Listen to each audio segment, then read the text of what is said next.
जानते हैं high express की यात्रा 9 अप्रैल छत्तीसगढ़ के रायपुर से प्रारंभ हुई और ये यात्रा वहाँ से शुरू हुई, झारखंड गई और झारखंड के बाद 18 तारीख को नवादा में इसने प्रवेश किया बिहार में और उधर नवादा में कटिहार से शुरू होता है। नवादा के बाद भागलपुर से कटिहार से फिर किशनगंज, अररिया, सुपौल पर मधेपुरा, सहरसा, बेगूसराय, ये सब होते हुए दरभंगा, मधुबनी और इनके सिर्फ ये तो डिस्ट्रिक्ट टाउन का नाम मैं बता रहा हूँ, अंदर गाँव को करते हुए फिर हम जीरादेई से फिर सिवान से करते हुए छपरा में अभी आए हैं और फिर छपरा शाम को पहुंचना है। जैसा कि आप हमारे साथ भारत का तिरंगा का झंडा भी देख रहे हैं और इफ्ता का भी झंडा देख रहे हैं। आप सभी जानते हैं कि भारत की आज़ादी का 75वां साल मनाया जा रहा है। सरकार भी इसको अमृत महोत्सव के नाम से मनाती है, मना रही है। मतलब खरबों रुपए खर्च हो रहे हैं और इफ्ता ने भी तय किया कि हिंदुस्तान की आज़ादी का 75 साल हम अपने तरीके से मनाएंगे। और हमारा तरीका क्या होगा, हम क्या खोजना चाहते हैं, क्या आप लेने की कोशिश कर रहे हैं समाज से। तो जब आज के हालात में हम जब नजर डालते हैं तो पाते हैं कि आसपास पूरे हिंदुस्तान में छुटपुट हर एक जगह एक ऐसा वातावरण बनाया जा रहा है हमारे बीच, जो हमारे बीच नफरत की दीवार खड़ी की जा रही है। हमारे दिमाग में ऐसा जहर घोला जा रहा है जो एक दूसरे से प्यार करना नहीं सिखलाता, बल्कि उससे घृणा करना सिखला रहा है, नफरत करना सिखला रहा है। और एक तरह से आज़ादी की कुर्बानी, आज़ादी में जिन लोगों ने अपना सब कुछ निछावर किया, जो आज़ादी मिलने पर हमारा देश बट गया, इस त्रासदी को हमारा देश झेल रहा था और जहाँ कई राजवाड़े थे उसको एक जगह इकट्ठा करना और भारत में हिंदुस्तान या भारत देश का जन्म लेना 15 अगस्त 1947 को, ये अपने आप में बहुत बड़ी ऐतिहासिक घटना है। और उस वक्त जितने भी स्वतंत्रता सेनानी थे, जो भी किसी भी मजहब के, किसी भी जात के, वो सभी लोगों ने जब संविधान सभा बनी तो उस वक्त बहुत आसान था, मेरे ख्याल से कोई कुछ बोल भी नहीं सकता था।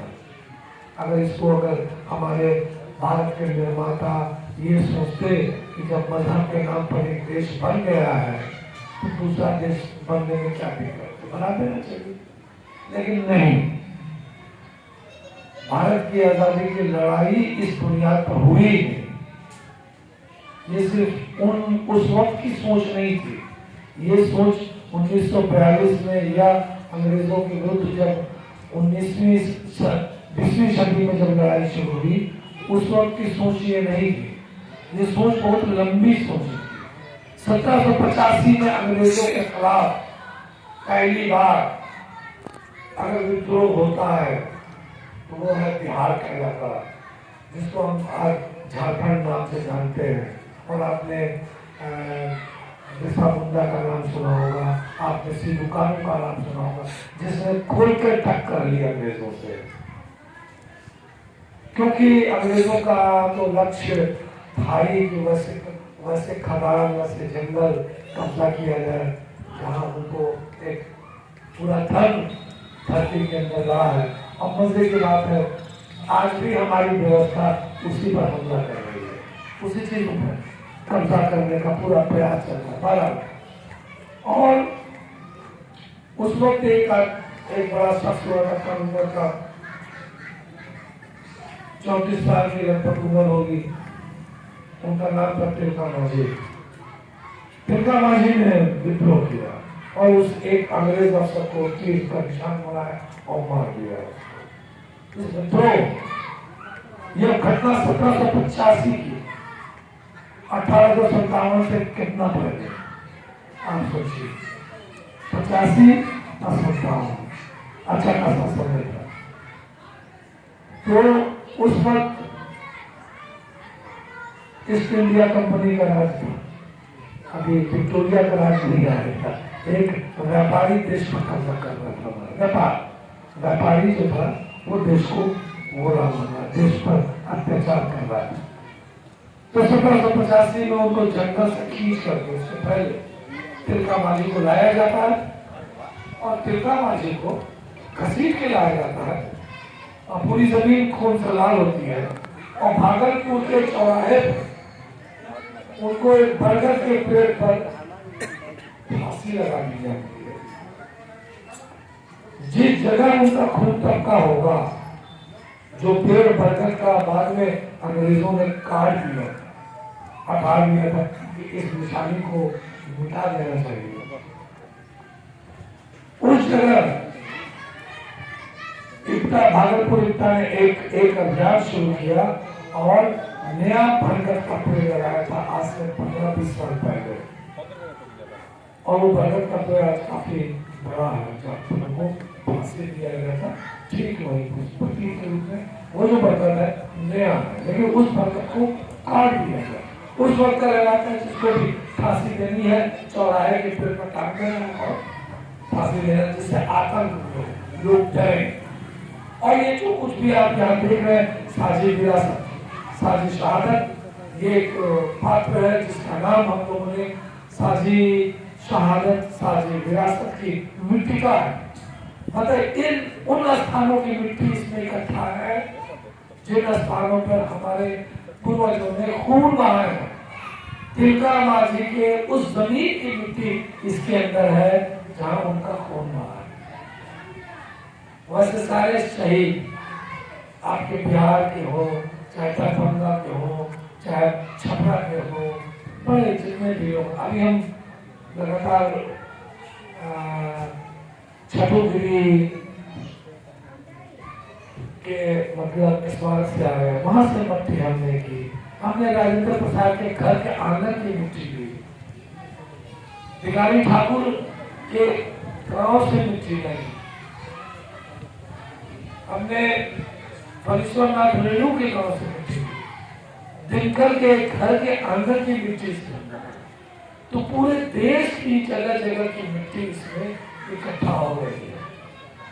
और इस मिट्टी का महत्व आप इसी से समझ सकते हैं।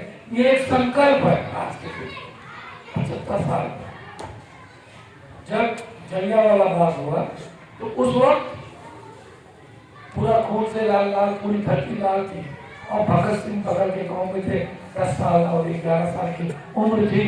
वो भाग करके आते हैं उस मैदान में और उन्होंने वहां की मिट्टी उठाई, और वो मिट्टी उठाने का मतलब देश को आजाद करने का, आजादी दिलाने का संकल्प भगत सिंह ने लिया। और कम उम्र में वो देश पर कुर्बान हो गया। हंसते हंसते उन्होंने फांसी को स्वीकार किया। तो मिट्टी उठाने का मतलब है संकल्प उठाना। मिट्टी उठाने का मतलब है अपनी आवाज को बुलंद करना। जो मेरा शोषण हो रहा है, आज जो वातावरण बनाया जा रहा है, उसके खिलाफ लड़ने का। तो मैं ज्यादा बात अभी संक्षेप में इसकी भूमिका मैंने बताई। और ये जो हम लेकर आए हैं, चूंकि आपके मरौड़ा इलाके में यहाँ काम करती है और इसको छूते वक्त एक खास किस्म का एहसास मिलता है स्पष्ट करके। जब हम स्पष्ट करते हैं तो हम चाहते हैं कि मरौड़ा के लोग भी इस चीज को स्पष्ट करें, महसूस करें। तो हमारे मरौड़ा के जो साथी हैं, वो भी सीनियर मोस्ट साथी हैं, जो जिन्होंने मरौड़ा में एकता के झंडे को बुलंद रखा है, कोशिश की है। और हमारे एक साथी और यहाँ वो है, और जो भी पदाधिकारी है वो कृपया यहाँ आगे का कष्ट करें और इस साजी विरासत, साजी शहादत के मिट्टिका को उठाएं, अपने हाथ में लोगों को दिखाएं और यथा स्थान इसको रखने का प्रयास करें। साजी शहादत साजी विरासत जिंदाबाद जिंदाबाद जिंदाबाद साजी शहादत साजी विरासत जिंदाबाद जिंदाबाद जिंदाबाद साजी शहादत साजी विरासत जिंदाबाद जिंदाबाद जिंदाबाद इनकलाब जिंदाबाद। जिंदाबाद जिंदाबाद। इसे यहाँ बहुत बहुत शुक्रिया और आप इसको लेकर बहना रही लीजिए और हम अपने गाने वाले साथियों से अनुरोध करेंगे कि वो जल्दी से जल्दी गाने की तैयारी शुरू करें और हम ज़्यादा बातचीत अपने गाने से करेंगे। शुरू करने से पहले